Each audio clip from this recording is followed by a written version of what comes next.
2000 वर्ष पहिले प्रभु येशूले यसो भन्नुभयो, पश्चाताप गर किनभने स्वर्गको राज्य नजिकै छ। र प्रतिज्ञा गर्नुभयो, म चाँडै आउँछु। 2000 वर्षभरिको आशा र 2000 वर्षभरिको प्रतीक्षामा ख्रिस्टियनहरूका पुस्ताहरूले उत्सुकताका साथ प्रभु येशूको पुनरागमनलाई पर्खिरहेका थिए।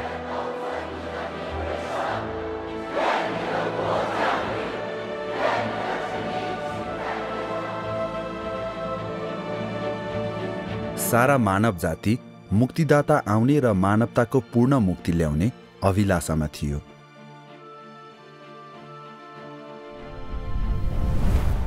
जब संसार सबैभन्दा अन्धकार अवस्थामा थियो, जब शैतानका दुष्ट शक्तिहरू परमेश्वर विरुद्धको प्रतिरोधमा जङ्गी र उग्र अवस्थामा थिए, तब पूर्वमा चीनमा बिहानी भयो।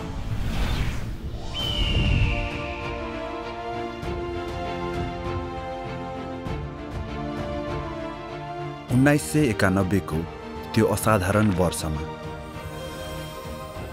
देहधारी मानिसको पुत्र सर्वशक्तिमान परमेश्वर सत्यतालाई व्यक्त गर्न र काम गर्नको लागि घर मण्डलीहरूमा देखा पर्नुभयो। त्यहाँ परमेश्वरको घरबाट सुरु गर्दै उहाँले न्यायको काम सुरु गर्नुभयो।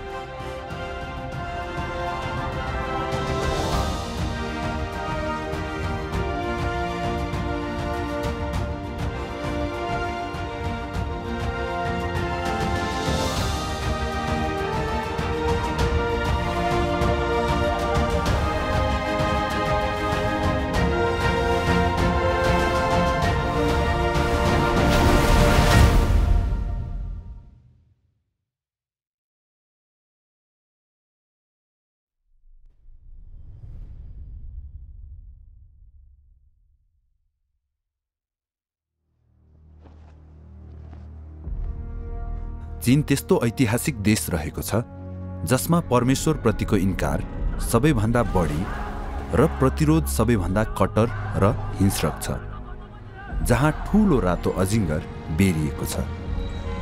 1980 को दशकमा आश्चर्यजनक रूपमा चीनको आर्थिक सुधारको सुरुवातसँगै परमेश्वर र धार्मिक विश्वासप्रति अति घृणा भएको चिनिया कम्युनिस्ट पार्टीका यो समूहले ठूलो धार्मिक स्वतन्त्रता प्रदान गर्नेतर्फ वास्तवमा सीमित कदमहरू चाल्यो। चिनिया कम्युनिस्ट पार्टीको वर्षौंको अत्याचार सहेर बाँचेका ख्रिस्टियनहरूका केही समूहहरूले नयाँ घर मण्डलीहरू छिट्टै स्थापना गरे।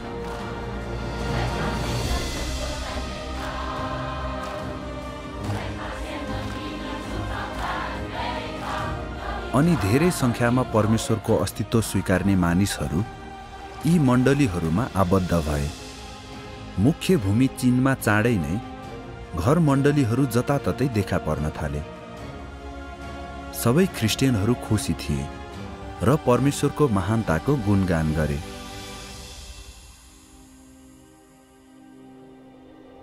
कम्युनिस्ट मित्रहरूको परमेश्वर प्रतिको चरम घृणाको प्रकृति अनुसार धार्मिक स्वतन्त्रताको अस्तित्वलाई निषेधित गरिन्छ।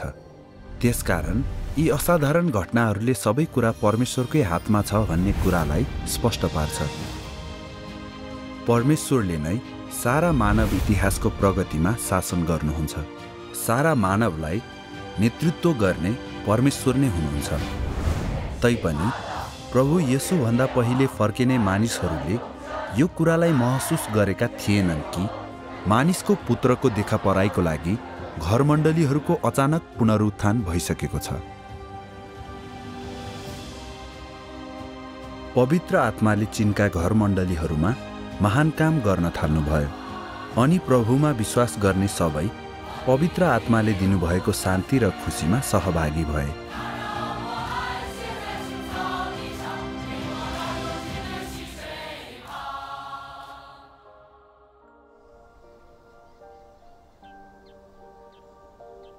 यो विशेष गरी स्थानीय मण्डलीका सदस्यहरू चिच्याउनेहरूको सम्बन्धमा साँचो थियो। तिनीहरू प्रभु येशूको नाम पुकार्न, उहाँका वचनहरू प्रार्थना पाठ गर्न र वाचम्यान नी र विटनेस लीका आत्मिक लेखहरू पढ्नलाई भेला हुन्थे। तिनीहरूको मण्डली जीवन आनन्दपूर्ण थियो।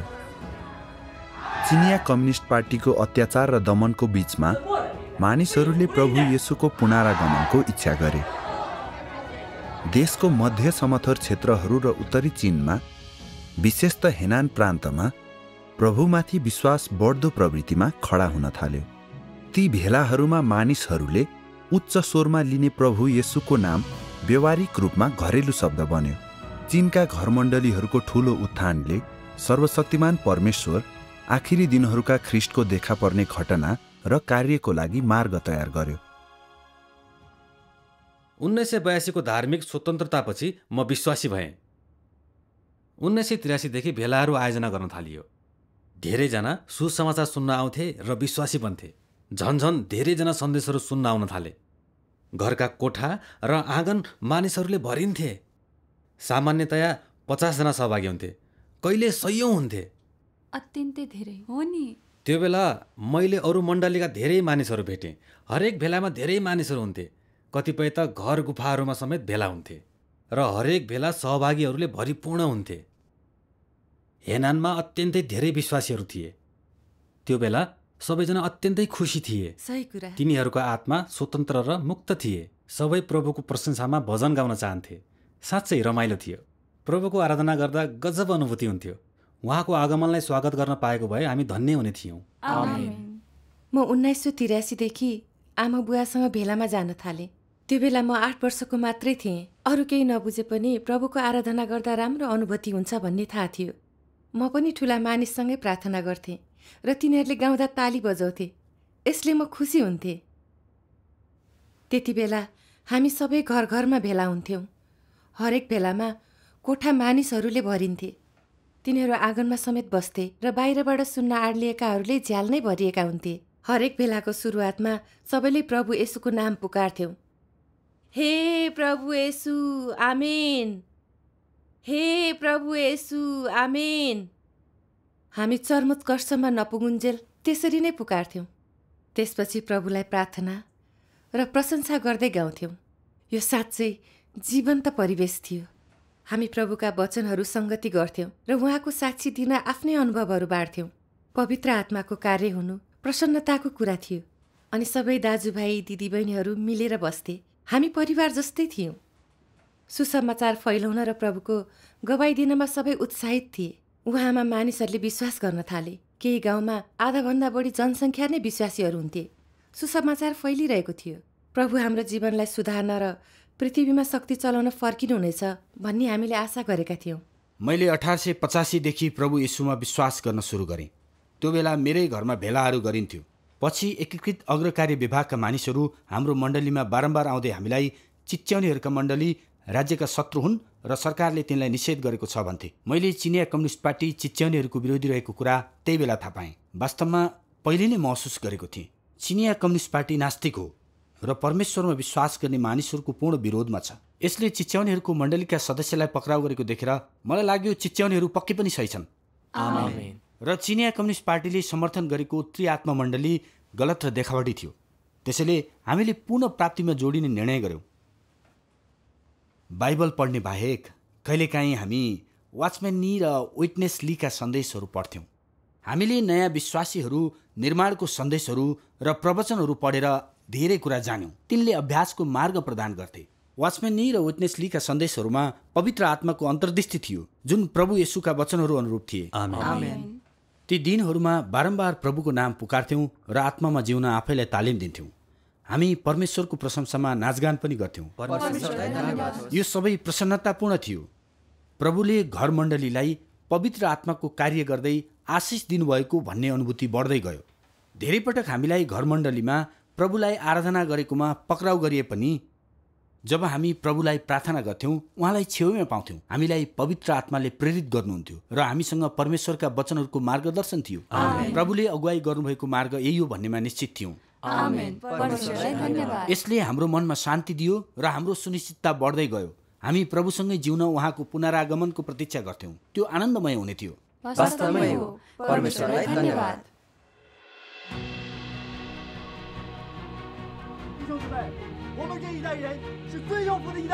1980 को दशकमा 3 वर्षको छोटो समयमै भएको घरमण्डलीहरूको उत्थानमा हिनान प्रान्तमा चिच्याउनेहरूको मण्डलीको सदस्यता कम्तीमा पनि 10औं लाखको सङ्ख्यामा वृद्धि भयो। 耶稣说：“我的话就是灵，就是生命。我的灵可以复活。” चिनिया सरकारले परमेश्वर र सत्यतालाई अत्यन्त घृणा गर्ने हुनाले यी घर मण्डलीहरूको अस्तित्व र उत्थानलाई अनुमति दिन सक्दैन थियो। 1983 र 1987 को बीचमा चिनिया कम्युनिस्ट पार्टीले घर मण्डलीहरू विशेष गरी चिच्याउनेहरूको मण्डलीमाथि कारबाही चलायो। यी घर मण्डलीहरूका धेरै अगुवाहरूलाई पक्राउ गरी भारी सजायहरू दिइयो। हेनान प्रान्तको अन्याङ, पिङदिसान र डिङफेङ सहरहरूमा साथै लुसान, क्विङफेङ र नेहिहुआङ राज्यहरूमा कतिपय चिच्याउनेहरूको मण्डलीका अगुवाहरूलाई 10 वर्षभन्दा बढी र 20 वर्षको जेल सजाय सुनाइयो। कतिपय त सजाय सहन नसकेर मरे। शत्रुवत वातावरणको सामना गर्नुपर्दा मण्डलीहरूका अगुवाहरू र सेवकहरू आफ्ना घर छोडेर भाग्न र लुक्न बाध्य बने। धेरै विश्वासीहरू यति आत्तिए र डराए कि तिनीहरूले आफ्नो आस्था परित्याग गरे। तर प्रभुमा सच्चा विश्वास गर्ने र सत्यतालाई प्रेम गर्नेहरू गोप्य भेला गर्दै, बाइबल पढ्दै र प्रार्थना गर्दै दृढ रहिरहे।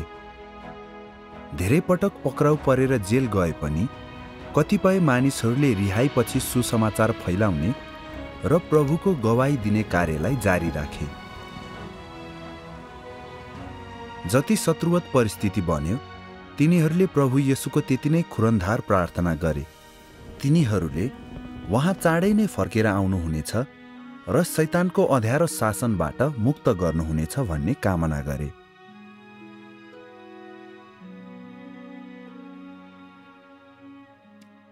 उन्नाइस सौ 87 एङयाङ राज्यका हाम्रा मण्डलीका धेरै मानिसहरू पक्राउ परे। प्रहरीले मण्डलीका अगुवाहरू र सेवकहरूलाई एकै ठाउँमा जम्मा गरेर तिनीहरूलाई बाँधे अनि छाना नभएका 3वटा ट्रक पछाडि राखी सडकहरूमा घुमाए। तिनीहरूको गलामा राजनीतिक कैदी लेखिएको ठूलो सङ्केत झुन्ड्याइएको थियो र हरेक व्यक्तिलाई एक जोडा प्रहरीले नियन्त्रण गरेको थियो। हो नि, तिनीहरूलाई सडकमा घुमाएपछि धेरै मानिसहरूद्वारा आलोचना गरिनलाई ठूलो मञ्चमा लगियो। केही थुन्वाहरूले कठोर सजाय पाए। उदाहरणको लागि फ्याङथर भएका मण्डलीका 2 जना दाजुभाइहरू थिए। एकजनालाई 12 वर्ष र अर्कोलाई 8 वर्षको सजाय दिइयो। लिथरका अर्का एक दाजुलाई 7 वर्षको सजाय सुनाइयो। हामी वास्तवमै त्यो बेलासम्म निकै चिन्तित थियौँ, किनभने हामीलाई पक्राउ गर्ने दिन पनि आउन सक्छ भन्ने चिन्ता लागेको थियो। हामीले प्रभुमा एकाग्रचित्त भई प्रार्थना गरी उहाँ चाँडै फर्केर शैतानका शक्तिहरूबाट मुक्त गर्नुहुन्छ भन्ने आश मात्रै गर्न सक्थ्यौँ। 1983 र 1987 हामीले चिनिया कम्युनिस्ट पार्टीको 2वटा ठूला कारबाही सह्यौँ। त्यसपछि हाम्रो लागि कुराहरू झन् कठिन हुँदै गए। हामी एकदमै व्याकुल भएका थियौँ, सबै अलिक आत्तिएका र डराएका थियौँ। हामीलाई कहाँ लुक्ने भन्ने थाहै थिएन। प्रभुमा निरन्तर प्रार्थना गरेर मात्रै हामीले केही शान्ति अनुभूति गर्थ्यौँ। त्यो बेला समर्पित दाजुभाइ दिदीबहिनीहरूले हामी सबैलाई बाइबलका अगमबाणीहरू पढ्न र प्रभुको आगमनका शुभ लक्षणहरूको सङ्गति गर्न भेला गराए। यसले हाम्रो विश्वास दरिलो बनायो। हामीमा दुर्बलताका क्षणहरू अझै थिए, तैपनि हामी प्रभु फर्केर आउनै लाग्नु भएको कुरा याद गर्थ्यौँ र हामीसँग गवाही नभए पनि हामीले उहाँका लागि गवाही दिनुपर्थ्यो। त्यो बेला 2000 सालमा प्रभु फर्किनुहुन्छ भन्ने भविष्यवाणी गरिएको थियो।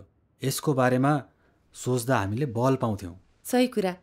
हामी सबैले प्रभुको आगमनले ठूला विपत्तिहरू ल्याउनेछ र उहाँको विरोध गर्ने सबै दुष्टलाई नष्ट गर्नेछ र हामीलाई पक्राउ गरी सताउने, निन्दा र अपमानित गर्नेहरूलाई उहाँले न्याय गर्नुहुन्छ भन्ने विश्वास गरेका थियौँ, किनभने प्रभुले भन्नुभएको थियो, म नै बदला लिन्छु, म नै प्रतिफल दिन्छु। हामीलाई उहाँका वचनहरूले कठिनाई सामना गर्ने विश्वास दिए। प्रभुको दिन नजिकै थियो, त्यसैले कुनै कष्ट ठूलो लागेन। हो, जब हामीले प्रकाशको पुस्तक र बाइबलको जीवन अध्ययन पढ्यौँ, हामी प्रभु 2000 सालमा फर्किनुहुनेछ भन्नेमा सुनिश्चित भयौँ। हामी आखिरी दिनहरूमा जन्म्यौँ र प्रभुको अगाडि रहने मौका पाएर हामी खुसी थियौँ। उहाँप्रति समर्पित हुन र सुसमाचार फैलाउन हामीसँग विश्वास थियो। एउटा भजनका शब्दहरूले यसो भन्छन्, आखिरी दिनहरूका हाम्रो पुस्ताले प्रभुको पुनरागमनलाई स्वागत गर्ने तय थियो। आमीन। हामी त्यो भजन गाउँदा धेरै उत्प्रेरित हुन्थ्यौँ। त्यसैले हामीले यस्तो विचार गर्दै प्रतीक्षा गर्यौँ, प्रभु येशू कृपया चाँडै फर्किनुहोस्, हामीलाई यो अन्धकारको शासनबाट मुक्त पारी हाम्रो कष्टको अन्त्य गरिदिनुहोस्। आमेन।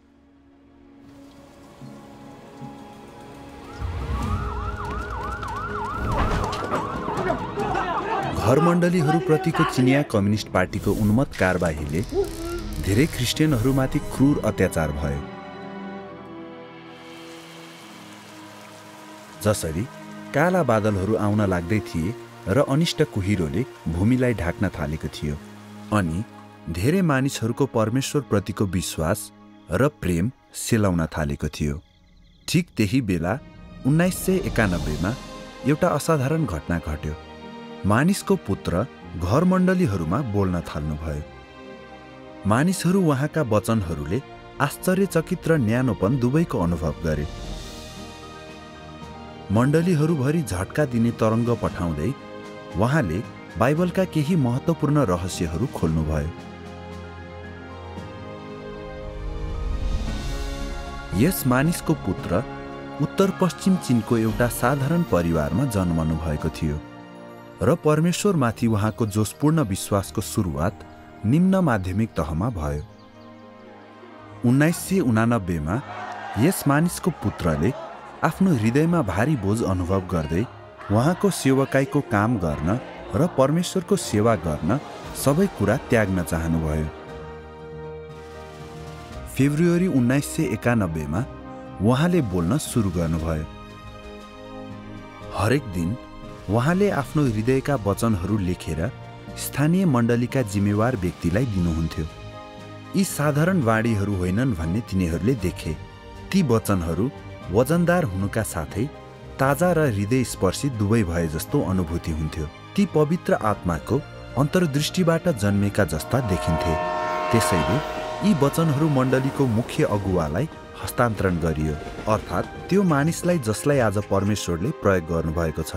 ती वचनहरू पढिसकेपछि उनी र उनका सहकर्मीहरूलाई यी वाणीहरू पवित्र आत्माबाट आएका हुन् भन्ने स्पष्ट भयो। तुरुन्तै तिनीहरूले प्रतिलिपि तयार गर्ने निर्णय गरे र उत्तर पूर्वी चीनका मण्डलीहरूमा पठाए ताकि परमेश्वरका चुनिएका मानिसहरू भेला भई वचनहरू पढ्न र संगति गर्न सकुन्। यो सानो पाठको संग्रहलाई पवित्र आत्माका वचनहरू भनी चिनियो। तुरुन्तै त्यसपछि पवित्र आत्माका वचनहरू नरोकी निरन्तर उच्चारण भइरह्यो। वस्तुतः हरेक दिन वा प्रत्येक 2 दिनमा बाढी आउँथ्यो। मानिसहरू बाइबलका रहस्यहरू खुल्न थालेपछि चकित भए। परमेश्वरद्वारा प्रयोग गरिएको मानिसले मण्डलीहरूलाई पवित्र आत्माका वचनहरू बोलिए अनुरूप छाप्न र 3 वटा चीनका उत्तर पूर्वी प्रान्तहरूका सर्वशक्तिमान परमेश्वरका मण्डलीहरूमा साथै हेनान, अनहुई, सान्डोङ र सान्सीमा वितरण गर्न प्रबन्ध गर्यो। त्यो क्षण उपरान्त सर्वशक्तिमान परमेश्वरको मण्डलीमा सर्वशक्तिमान परमेश्वरले व्यक्त गर्नुभएका सबै वचनहरू पढ्ने कार्य समावेश भयो। परमेश्वरका चुनिएका मानिसहरूले जति उहाँको वचन आदान प्रदान गरे त्यति नै तिनीहरूको हृदय उज्जवल भयो। तिनीहरूले क्रमिक रूपमा सत्यतालाई बुझेका मात्र होइनन्, अभ्यासको मार्ग पनि प्राप्त गरे। तिनीहरू सबै खुसीले उल्लसित भए।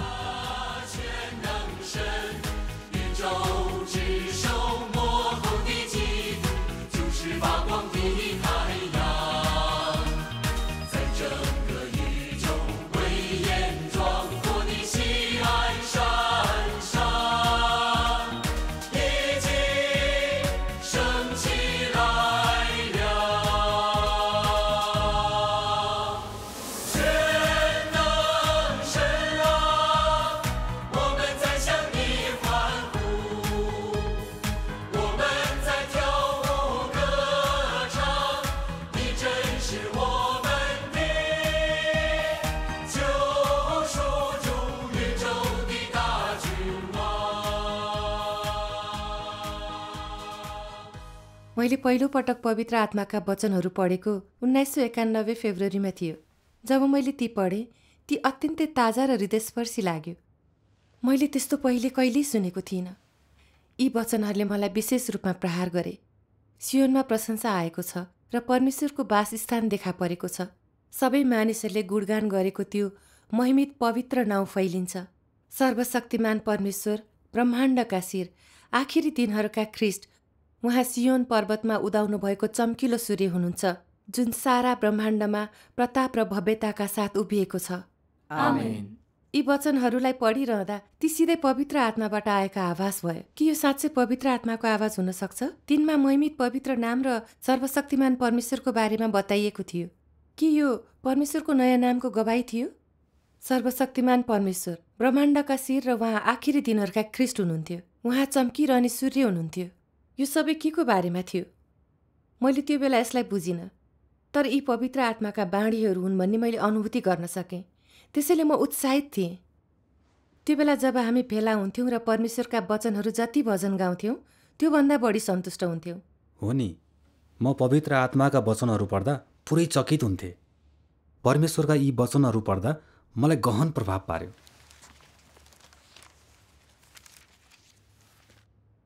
विजयी राजा उहाँको महिमित सिंहासनमा बस्नुहुन्छ। उहाँले छुटकाराको काम पूरा गर्नुभएको छ र उहाँका सारा मानिसहरूलाई महिमामा प्रकट हुन डोर्याउनु भएको छ।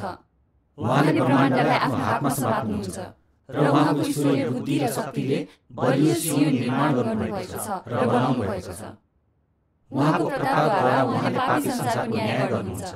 उहाँले सबै जातिहरू र सबै मानिसहरूमाथि, पृथ्वी र समुद्र र तिनमा भएका सबै जीवित प्राणीहरूमाथि, साथसाथै बेविचारको नशाले मातेकाहरू सबैमाथि न्यायको घोषणा गर्नुभएको छ। आमेन। मैले यी वचनहरू विशेष थिए र तिनमा अख्तियार थियो भन्ने अनुभूति गर्न सकेँ। मानवले त्यस्ता वचनहरू बोल्न सक्दैन। यो पवित्र आत्माको आवाज थियो। आमेन। परमेश्वरलाई धन्यवाद। कतिपयले यी वचनहरूबाट भजन पनि बनाए र हामी ती भजनहरू गाउँदा अत्यन्तै उल्लासित हुन्थ्यौँ। परमेश्वरलाई धन्यवाद होस्। ती दिनहरूमा हामी दैनिक पवित्र आत्माका बाणीहरू पढ्थ्यौँ। जति नै पढ्यो हामी त्यति नै खुसी हुन्थ्यौँ। हामी आशाले भरिपूर्ण थियौँ। पवित्र आत्माले असाधारण काम गरिरहनु भएको थियो र हामी हृदयमा असाधारण सन्तुष्टि अनुभूति गर्थ्यौँ। परमेश्वरलाई धन्यवाद। परमेश्वरले चुनेका मानिसहरूले पवित्र आत्माका वचनहरूले सत्यता अभ्यास गराउने मार्ग देखे, जुन अत्यन्तै व्यवहारिक थिए। चुनिएकाहरूले पवित्र आत्माको कामले ल्याएको शान्ति, आनन्द, स्वतन्त्रता र मुक्तपनको आनन्द लिए र यस बेलाका परमेश्वरका वचनहरू बहुमूल्य अनुभूति गरे। त्यसैले मण्डलीहरूले बिस्तारै बाइबल पढ्ने र त्यसको व्याख्या गर्ने कार्यबाट परमेश्वरका वर्तमान बाणीहरूबारे पढ्ने र सङ्गति गर्ने कार्यमा केन्द्रित भए। जब चुनिएका मानिसहरूले पवित्र आत्माका वचनहरू पढ्थे, तिनीहरूका हृदयमा ज्योति आउँदथ्यो र अभ्यासको मार्ग हुन्थ्यो र तिनलाई सत्यता बुझ्न सहज हुन्थ्यो। तिनीहरू सबै परमेश्वरका समकालीन वाणीहरूप्रति तानिए, आकर्षित भए र तिनको पकडमा परे, अनि उहाँका वचनहरू अझै गहन हुँदै गए र चुनिएकाहरू सबैलाई उहाँको काममा ल्याइयो।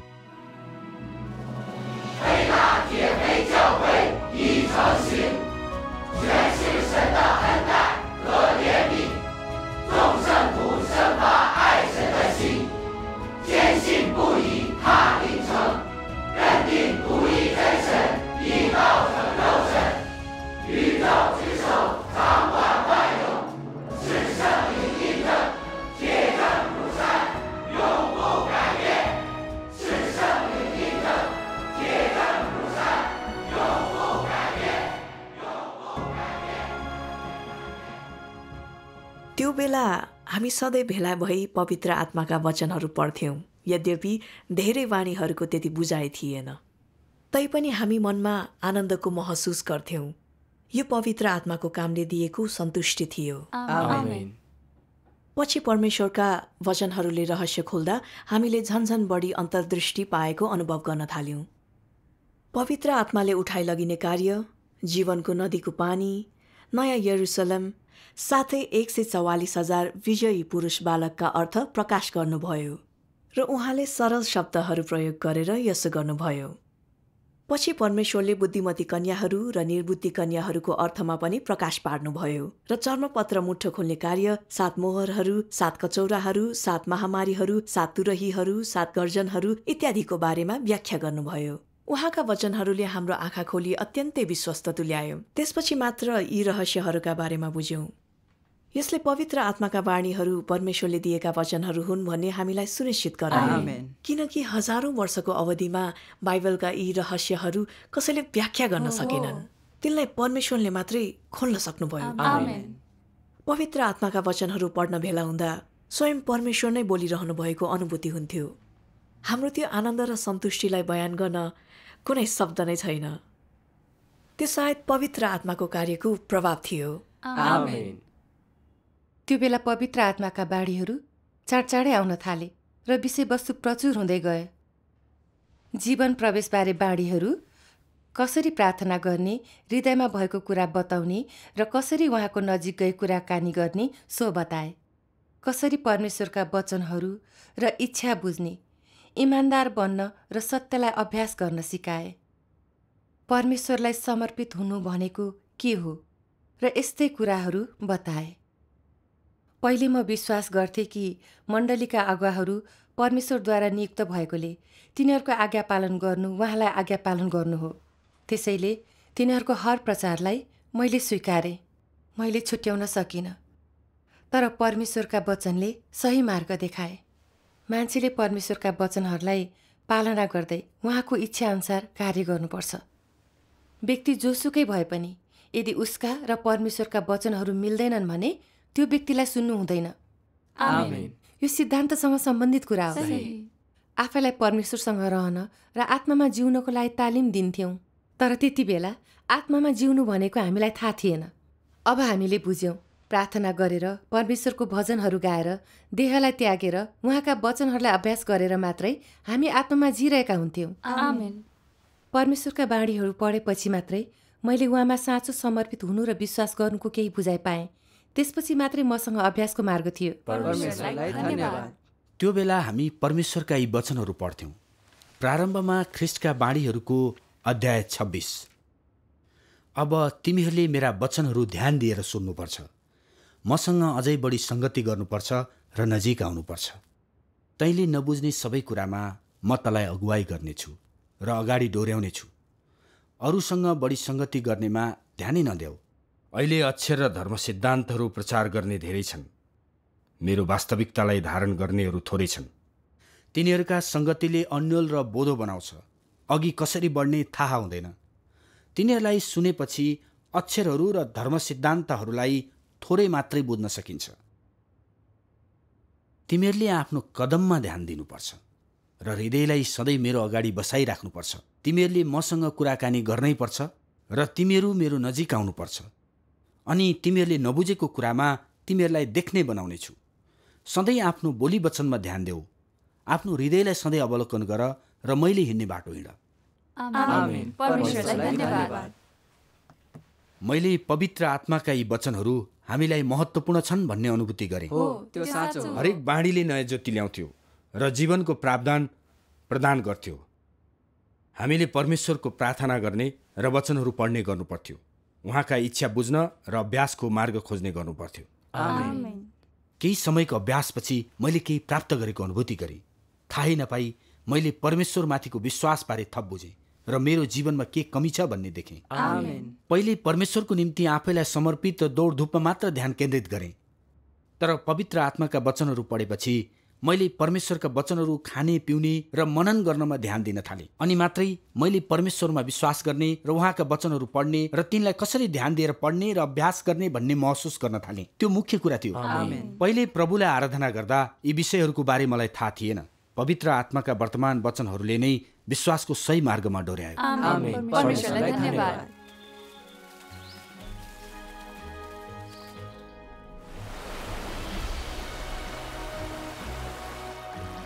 हरेक दिन परमेश्वरका चुनिएका मानिसहरू पवित्र आत्माका वाणीहरूमा सहभागी भए।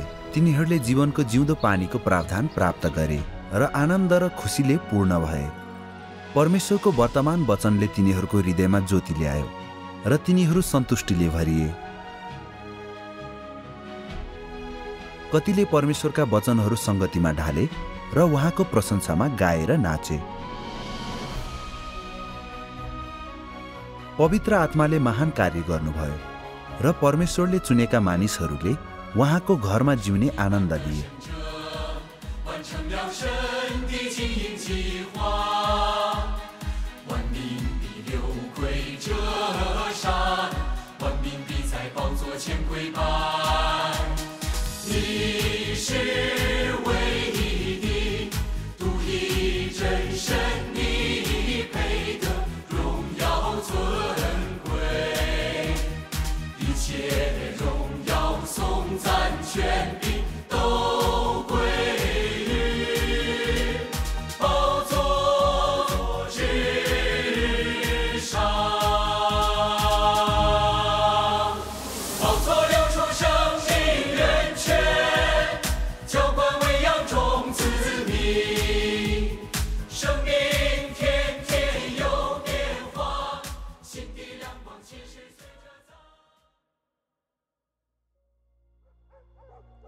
मे 8, 1991 परमेश्वरले प्रयोग गर्नुभएको मानिसले योङवान टाउनसिप हेलोङजियाङमा भेला सञ्चालन गरिरहेका बेला हेलोङजियाङ प्रान्तीय प्रहरी, हार्बिन सिटी प्रहरी र आचेङ राज्य प्रहरीले मण्डली घेरिएको थियो।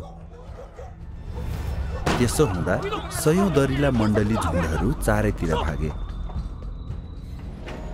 परमेश्वरले प्रयोग गर्नुभएको मानिस र उनका केही सहकर्मी सेवकहरू भागी हेनान पुग्न सफल भए अनि तिनीहरूले त्यहाँ सर्वशक्तिमान परमेश्वरको मण्डलीको काम सुरु गरे। पछि देहाधारी मानिसको पुत्र पनि हेनानमा आइपुग्नुभयो।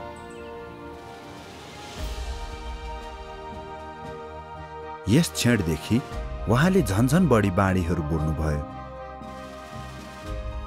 देशभरिका मण्डलीहरूले परमेश्वरका समकालीन वचनहरू पढे र आनन्द लिए। सबैले ती वास्तविक महसुस गरे अनि र अभ्यास गर्नुपर्ने सत्यता र जीवनको प्रवेशको मार्गबारे तिनीहरूले अत्यन्त स्पष्टसित बताए भन्ने हरेकले महसुस गरे। परमेश्वरका चुनिएका मानिसहरू पवित्र आत्माका वचनहरू पढ्नलाई भोकाएका र तिर्खाएका थिए र परमेश्वरका वचनहरूबाट आनन्द लिँदै तृप्त थिए। जुन 1992 देखि मानिसको पुत्र बोल्न र काम गर्न मण्डलीहरूमा यात्रा गर्दै परमेश्वरका चुनिएका मानिसहरूलाई पानी हाल्न र उपदेश दिन थाल्नुभयो। उहाँ काइफेङ, चाङ युवान, एन्याङ, डेङफेङ, पिङडिङसान, एजियाङ र अरू धेरै स्थानहरूका सर्वशक्तिमान परमेश्वरका मण्डलीहरूमा जानुभयो। परिणामस्वरूप परमेश्वर देखा पर्ने घटना र आखिरी दिनहरूमा उहाँको कार्यको निमित्त हेनान एउटा आधार र केन्द्र बन्यो। 1991 सर्वशक्तिमान परमेश्वर देखा परी काम सुरु गर्नुभएको मलाई याद छ। त्यसबेला परमेश्वरका वर्तमान वचनहरू हामी दैनिक खानेर पिउने गर्थ्यौं। हाम्रो विश्वासमा अभ्यास गर्नुपर्ने सत्यताहरू, पत्ता लगाउनु पर्ने कुराहरू र पवित्र आत्माले प्रकट गर्नुभएका रहस्यहरूका बारेमा हामीले थप जान्यौं। हामीले अत्यन्तै पूर्णताको महसुस गर्यौं किनभने यी वचनहरू बाइबलमा थिएनन् र हामीले विगतमा प्रभुको आराधना गर्दा कहिल्यै देखेका वा सुनेका थिएनौं। पवित्र आत्माका वर्तमान वचनहरू खाने पिउने क्रममा हामीलाई स्वतन्त्र भए चाहिँ अनुभूति हुन्थ्यो। त्यही बेला मैले सर्वशक्तिमान परमेश्वरका यी वचनहरू पढेँ। तिमीहरू सधैँ जागा र पर्खिरहनुपर्छ र तिमीहरूले मेरो सामु अझै प्रार्थना गर्नुपर्छ। तिमीहरूले शैतानका विभिन्न षड्यन्त्रहरू र धूर्त चलाकीहरू पहिचान गर्नुपर्छ। आत्माहरूलाई चिन्नुपर्छ, मानिसहरूलाई जान्नुपर्छ र हरेक प्रकारका मानिसहरू, घटनाहरू र थोकहरूलाई छुट्याउन सक्नुपर्छ। तिमीहरूले मेरो वचनलाई अझै बढी खानु र पिउनुपर्छ र महत्त्वपूर्ण कुरा के छ भने तिमीहरूले ती आफै खान र पिउन सक्नुपर्छ। आफैलाई सारा सत्यताले सुसज्जित गर र मेरो सामान्य आओ ताकि म तिमीहरूका आत्मिक आँखा खोल्न सकु र तिमीहरूलाई आत्माभित्र भएका सबै रहस्यहरूलाई देख्न सक्ने, तुल्याउन सकु। आमेन। परमेश्वरका वचनहरू पढेपछि मात्रै यो उहाँको इच्छा हो भन्ने महसुस गरेँ। यो मेरो कल्पना जस्तो थिएन। परमेश्वर नम्रता, सहनशीलता वा क्रुस बोक्ने कामले मात्रै सन्तुष्ट हुनुहुन्न थियो। उहाँ हामीले शैतानका छल र चतुरताहरूलाई देखौँ भन्ने चाहनुहुन्थ्यो। हामीले मानिसहरू, आत्माहरू र विभिन्न घटना र वस्तुहरू पहिचान गर्न सक्नु पर्थ्यो। धर्मको संसारमा यस्तो सन्देश पहिले सुनिएको थिएन। पहिले प्रभुको आराधना गर्दा बाइबलका वचनहरू र वाक्यांशहरू मात्रै बोल्थ्यौं। हामीले मानिसहरूलाई चिन्न र खुट्याउन सक्दैनथ्यौं। हाम्रा प्रेम र समर्पणता भ्रमित र अन्योलमा थिए। हाम्रो सहनशीलता र विनम्रतामा कुनै सिद्धान्त थिएन। हामी आत्मधर्मी र अहंकारी भए पनि अरू हामीभन्दा असल छन् भन्दै नम्र भएको बहाना गर्थ्यौं। कहिलेकाहीँ हामी दुष्ट आत्माहरूको काम गर्ने र तिनका वशमा परेका मानिसहरू भेट्थ्यौं। तैपनि तिनीहरूलाई आफ्नै ठानी प्रेम र सहयोग गर्थ्यौं। धेरैजसो भेलाहरूमा सहभागी हुँदा पास्टरहरू र एल्डरहरूका वचनहरू बाइबलका शैक्षिक ज्ञान मात्रै हुन् भन्ने स्पष्ट हुन्थ्यो। तर तिनलाई हामीहरूले अन्धाधुन्ध पछ्याउँथ्यौं। हामीलाई पास्टरहरू र एल्डरहरूका व्यवहार प्रभुका वचन विपरीत छन् भन्ने थाहा भयो। तर तिनीहरूलाई छुट्याउने अनुमति नहुँदा हाम्रो समर्पणमा अन्योलता थियो। भेलाहरूमा धार्मिक विधि बाहेक केही गर्दैनथ्यौं। हामीले प्रार्थनामा बढाइ चढाइ गरिएका खोक्रा शब्दहरू उच्चारण गर्दै धर्म सिद्धान्त पनि पालन गर्थ्यौं। त्यसो गर्नुमा हामीले कुनै पनि समस्या देखेनौं। कसरी त्यति दयनीय र अन्धा हुन सक्यौं? वास्तवमै हो। सर्वशक्तिमान परमेश्वरका वचनहरू वास्तविक थिए। तिनले प्रभुमाथिको हाम्रो विश्वासका सबै पथभ्रष्टता प्रकट गरिदिए, अनि मात्रै हामीले भिन्नता छुट्याउन सक्यौं र सत्यताको वास्तविकता महसुस गर्यौं। आमेन। परमेश्वरलाई धन्यवाद। धन्यवाद होस्। पहिले प्रभुमा विश्वास गर्दा बाइबल पढ्ने, प्रार्थना गर्ने र भेलाहरूमा सहभागी हुने कार्यमा मात्रै ध्यान दिन्थे। यदि मैले काम कुराहरू त्यागेर आफैलाई समर्पित गरी क्रुस बोकेर परिश्रम गरेँ भने उहाँले मलाई स्याबासी दिनुहुन्छ भन्ने लाग्थ्यो। तैपनि प्रभुले हामी के गरौँ भन्ने चाहनुहुन्छ वा उहाँको इच्छा के हो भन्ने थाहा थिएन। म पूर्ण अज्ञानी थिएँ। अनि मैले सर्वशक्तिमान परमेश्वरका यी वचनहरू पढेँ। मेरा वचनहरू प्राय खाओ र पियो, मैले भनेका कुरा मनन गर, मेरा वचनहरूलाई व्यवहारमा उतार र त्यसको वास्तविकतामा बाँच। मुख्य कुरा यही हो। मण्डली निर्माण गर्ने प्रक्रिया जीवन वृद्धिको प्रक्रिया पनि हो। यदि तेरो जीवन वृद्धि रोकिन्छ भने तेरो विकास पनि सम्भव छैन। प्राकृतिकता, शरीर, जोश, योगदान, योग्यतामा भर परिस् भने त जति नै असल भए नि तेरो विकास हुने छैन। त जीवनका वचनहरूभित्रै जिउनुपर्छ। पवित्र आत्माबाट प्राप्त भएको भित्री ज्ञान र ज्योतिभित्रै जिउनुपर्छ। आफ्नो वास्तविक अवस्थालाई जानेर बदलिनुपर्छ। तँसँग आत्मामा उही अन्तर्दृष्टि हुनुपर्दछ। नौलो भित्री ज्ञान प्राप्त गर्नुपर्दछ र नयाँ प्रकाश पाउन सक्षम हुनुपर्छ। त निरन्तर मेरो नजिक हुन र मसँग कुराकानी गर्न सक्षम हुनुपर्दछ। आफ्नो दैनिक जीवन मेरो वचनहरूमा आधारित गर्न सक्षम हुनुपर्छ। मेरो वचनको आधारमा सबै मानिस, घटना र वस्तुहरू सम्हाल्न सक्षम हुनुपर्छ र मेरो वचनहरूलाई आफ्नो मापदण्डको रूपमा राखी जीवनका सबै गतिविधिहरूमा मेरो स्वभाव अनुसार बाँच। आमेन। सर्वशक्तिमान परमेश्वरका वचनहरूमा स्पष्ट बताइएको छ। त्यस क्षणदेखि मैले क्रमिक रूपमा बुझ्न थालेँ कि परमेश्वरले मानिसहरू आफ्नो विश्वासमा प्रकृतिपन र जोशमा भर परोस् भन्ने चाहनुहुन्न। परमेश्वरले उहाँको वचनहरू स्वीकारेर मनन गर्दै समय बिताओस् भन्ने चाहनुहुन्थ्यो र तिनका वास्तविकताहरूमा जिउन ध्यान गरोस् भन्ने चाहनुहुन्थ्यो। परमेश्वरको इच्छा त्यही थियो। आमेन। पहिले मेरो प्रभुमाथिको विश्वास जोसको थियो। सत्यताहरू थाहै नभई म सडकमा दौडन्थेँ। मेरो विश्वास तारिफयोग्य छ भन्ने ठानेको थिएँ। अहिले म त्यस बेलाको मेरो विश्वास अन्योल र भ्रमित देख्छु। सर्वशक्तिमान परमेश्वरका वर्तमान वचनहरूले मेरो विश्वासका पथ भ्रष्टता सुधार गर्यो। उहाँको वचनले परमेश्वरमा विश्वास गर्दै हिँड्ने मार्गमा ज्योति दिए। मलाई भर्खरै हुर्कदै गरेको र काम कुरा थाहा पाउन लागेको बच्चा जस्तै अनुभूति भयो। मैले परमेश्वरको वचन अभ्यास र अनुभव गर्न ध्यान दिएँ। मैले इमान्दार व्यक्ति बन्न आफैलाई तालिम दिन र आफैलाई चिन्न ध्यान दिएँ। अनि मात्रै जीवनमा वृद्धिको अनुभव गरेँ। सर्वशक्तिमान परमेश्वरलाई धन्यवाद। आमेन। परमेश्वरलाई धन्यवाद होस्। सर्वशक्तिमान परमेश्वरका वचनहरू वास्तविक छन्। हरेक बाणीबाट मैले केही न केही प्राप्त गर्छु। यी मैले पढेका सर्वशक्तिमान परमेश्वरका केही वचनहरू हुन्। मलाई चाहिएको कुरा मानिसहरूको धेरै सङ्ख्या होइन, तर तिनीहरूमा उत्कृष्टता होस् भन्ने हो। जो मेरा वचनहरूमा प्रवेश गर्नुमा ध्यान केन्द्रित गर्दैन, ऊ ख्रिस्टको असल सिपाही हुन अयोग्य हुन्छ। यसको सट्टा तिनीहरू शैतानको नोकर बन्छन् र मेरो काममा अवरोध ल्याउँछन्। यसलाई सानो कुरा नठान। जसले मेरो कामलाई अवरोध गर्दछ उसले मेरो प्रशासनिक आदेशहरूलाई उल्लङ्घन गर्दछ र यो निश्चित छ कि म त्यस्ता मानिसहरूलाई कडाइका साथ ताडना दिनेछु। परमेश्वरका वचनहरू पढेपछि पवित्र आत्माको काम उच्च स्तरमा उठेको र मानवका लागि उहाँको मापदण्ड पनि उच्च भएको प्रष्ट भयो। म भ्रमित र अन्योलमा पढ्न छोडी पहिला जस्तै विश्वास गर्नुपर्छ भन्ने मलाई मनभित्रबाट लाग्यो। प्रभु येशूले भन्नुभयो, किनकि बोलाइएका धेरै छन् तर चुनिएका थोरै छन्। हरेक दिन पवित्र आत्माले बोलिरहनु भएको र महान काम गरिरहनु भएको थियो। यदि मैले परमेश्वरलाई उचित रूपमा नपछ्याएको भए मलाई अवश्य नै हटाइने थियो। वास्तवमा त्यो बेला ख्रिस्टको सिपाही के हो म त्यति निश्चित थिइनँ, तर म ठूलो निश्चितताले भरिएको थिएँ। सत्यताको लागि कष्ट भोग्न र मूल्य तिर्न तयार थिएँ।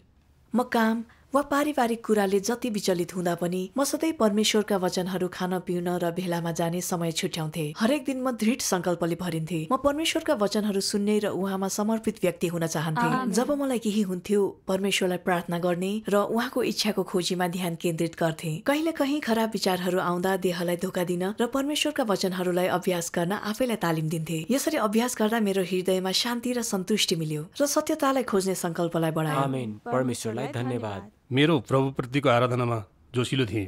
ती दिनहरूमा सधैँ आफैलाई मण्डलीका कुराहरूमा व्यस्त राख्थेँ र केही धर्म सिद्धान्तहरू सिकेपछि अरूसँग तिनका बारेमा सङ्गति गर्न खोज्थेँ। कोही दाजुभाइ दिदीबहिनीहरू कमजोर हुँदा म सहायता गर्न जान्थेँ। म मण्डलीप्रति जिम्मेवार अनि दाजुभाइ दिदीबहिनीहरूमा प्रेमिलो थिएँ र म प्रभुको प्रिय थिएँ भन्ने मलाई विश्वास थियो। मेरो प्रभुमाथिको विश्वासमा पथभ्रष्टता हुनसक्छ भन्ने विचार गरेकै थिइनँ। सर्वशक्तिमान परमेश्वरलाई ग्रहण गरेपछि पनि र उहाँका धेरै वचनहरू पढिसकेपछि मलाई लाज लाग्यो अनि मात्रै मैले सत्यताको वास्तविकता नभएको महसुस गरेँ। मैले सतै शब्दहरू र सिद्धान्त बोल्ने र मानिसहरूलाई निज छानी बोल्ने मात्रै गरेछु। ममा कुनै आत्मचेतना थिएन। म अत्यन्त निर्लज्ज थिएँ। एउटा बेलामा मैले यी वचनहरू पढेँ। प्रारम्भमा ख्रिस्टका बाणीहरूको अध्याय 13। जोसँग तँ सङ्गति गर्छस् ती मानिसहरूलाई तैँले बुझ्नुपर्छ र तैँले जीवनका आत्मिक कुराहरूको बारेमा नै सङ्गति गर्नुपर्छ। त्यसपछि मात्र तैँले अरूलाई जीवन आपूर्ति दिन सक्छस् र तिनीहरूको अपर्याप्तताहरूलाई पूर्ति गर्न सक्छस्। तैँले तिनीहरूसँग भाषण दिने शैलीमा बोल्नु हुँदैन। त्यो गलत स्थानमा उभिनु हो। सङ्गतिमा तँसँग आत्मिक कुराहरूको समझ अनि बुद्धि हुनुपर्छ र मानिसहरूको हृदयलाई तैँले बुझ्न सक्षम हुनुपर्छ। यदि तैँले अरूको सेवा गर्नु छ भने तँ सही प्रकारको व्यक्ति हुनैपर्छ र तँसँग भएको सबै कुराद्वारा तैँले सङ्गति गर्नुपर्छ। आमेन। परमेश्वरका वचनहरू पढेपछि आफ्नै बारेमा मनन गर्न थालेँ। के मैले सङ्गति गरेकोमा पवित्र आत्माको अन्तर्दृष्टि थियो? के मैले अभ्यासको मार्गबारे बताइरहेको थिएँ? के मैले दाजुभाइ दिदीबहिनीका समस्यालाई समाधान गर्न सक्थेँ? अनि मात्रै महसुस गरेँ। प्रायः म आफ्नै विचार र सोचाइहरू नै बोल्दै आएको थिएँ।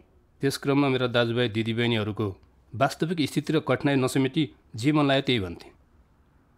कहिलेकाहीँ जे विषयमा सङ्गति गरे पनि खल्लो हुन्थ्यो। ममा कुनै ज्योति थिएन। तैपनि आफ्नो घमण्ड र हैसियतका लागि मैले त्यही तरिकाले सङ्गति गरिरहेँ। के मैले परमेश्वरलाई मूर्ख बनाउने प्रयास गरिरहेको थिइनँ र? यो विचारले मेरो हृदयमा डर लाग्यो। मलाई थाहा थियो यसरी काम गरेकोले परमेश्वरले मलाई घृणा र दोषी ठहराउनुहुन्थ्यो। अनि मैले भेलामा सहभागी हुँदा दाजुभाइ दिदीबहिनीहरूसँग परमेश्वरका वचनहरूमा सङ्गति गरेँ। अन्तर्ज्ञान र अन्तर्दृष्टि प्राप्त गरेका जो कोही सङ्गतिमा सहभागी हुन सक्थे। हामीले परमेश्वरका वचनहरूमा अभ्यासको मार्ग खोजी गर्दै पालै पालो बोल्यौँ। मैले कुनै जालसाजी वा बाहना बिना पत्ता लगाएको कुरा बोलेँ। म दाजुभाइ दिदीबहिनीहरूको माझ हृदयमा भएको शब्दहरू बोल्थेँ। हरेक बेलाको आनन्द लिएर तृप्त भएको अनुभूति गरेँ। परमेश्वरलाई धन्यवाद होस्। अहिले सधैँ हामी मण्डलीमा सर्वशक्तिमान परमेश्वरका वचनहरू खानेर पिउने गरिरहेका छौँ। हामी सत्यको यथार्थ र आफूलाई चिन्ने बारेमा सङ्गति गर्छौँ। हामीले धेरै कुरा सिकेका र प्राप्त गरेका छौँ।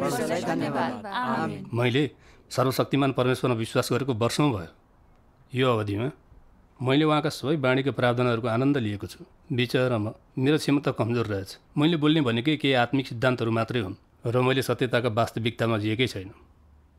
तर धर्मबाट जे प्राप्त गरेँ त्यसको तुलनामा मैले धेरै प्राप्त गरेको छु। मैले परमेश्वरको लागि थोरै त्यागेको कुरा आफैलाई समर्पित गरेको भए नि उहाँको इच्छा प्राप्त गरिनँ, न त उहाँको असल गवाई नै दिएको छु। म साँच्चै अझै उहाँप्रति धेरै ऋणी छु।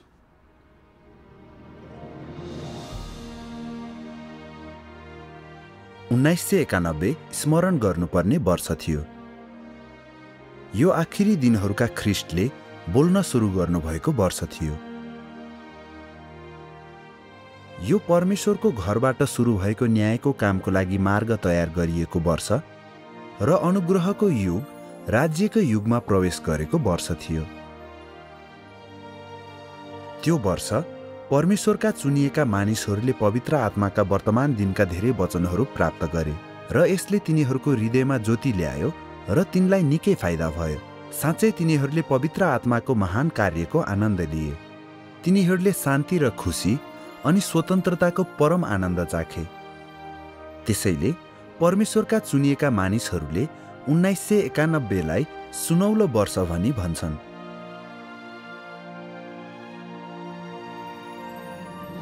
1991 को फेब्रुअरी 11 देखि नोभेम्बरको अन्त्यसम्म मानिसका पुत्रले 120 बाणीहरू बोल्नुभयो र यी सबैलाई वचनदेहमा देखा पर्नुहुन्छको प्रारम्भमा ख्रिस्टका वाणीहरूमा दस्तावेज गरिएको छ।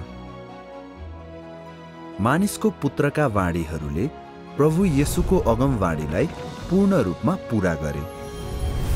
किनभने जसरी बिजुली पूर्वबाट चम्किन्छ र पश्चिमतिर पनि चम्किन्छ, मानिसको पुत्रको आगमन पनि त्यस्तै हुनेछ। र प्रकाशको पुस्तकका वचनहरूलाई पनि पूरा गरे।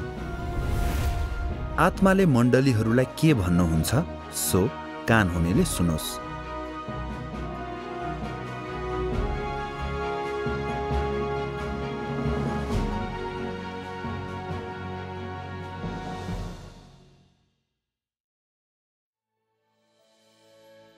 没有人察觉到神的到来，没有人迎接他的到来，更没有人知道他将要做的一切，更没有人知道他将要做的一切。人的生活如往常一样，平常的心，平常的岁月，神也如平常人一样生活在我们中间。